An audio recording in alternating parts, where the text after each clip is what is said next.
Praise the lord. ఈరోజు దేవుని వాక్యము. నరుని హృదయములో ఆలోచనలు అనేకములుగా పుట్టును, యెహోవా యొక్క తీర్మానమే స్థిరము. మన హృదయంలో అనేక ఆలోచనలు, ప్రణాళికలు పుడతాయి, కాని దేవుని ఉద్దేశమే స్థిరంగా ఉంటుంది. మన ఆలోచనలు మంచివైనా చెడ్డవైనా దేవుని తీర్మానానికి లోబడి జీవించడమే నిజమైన జ్ఞానం. దేవుడు యోనా అనే ప్రవక్తను నినవే పట్టణానికి వెళ్లి సువార్త చెప్పమన్నాడు.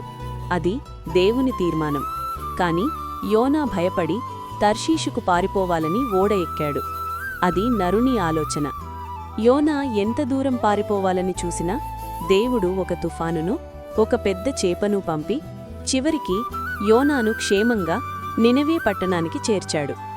యోనా ప్లాన్ ఫెయిల్ అయ్యింది, కాని దేవుని సంకల్పం నెరవేరింది. అది ఆ పట్టణం యొక్క రక్షణకు కారణమయ్యింది. ప్రార్థన. ప్రభువా, నా హృదయంలో ఎన్నో కోరికలు, ఆలోచనలు ఉన్నాయి, కాని వాటన్నింటికంటే నీ చిత్తమే శ్రేష్టమైనది. నా సొంత ఆలోచనలు విఫలమైనా నీ ఉద్దేశం నా పట్ల స్థిరంగా ఉంటుందని నమ్ముతున్నాను. నా జీవితాన్ని నీ చేతులకు అప్పగిస్తున్నాను. ఈ రోజంతా నీ కృపలో నన్ను భద్రపరచు తండ్రి. ఆమేన్.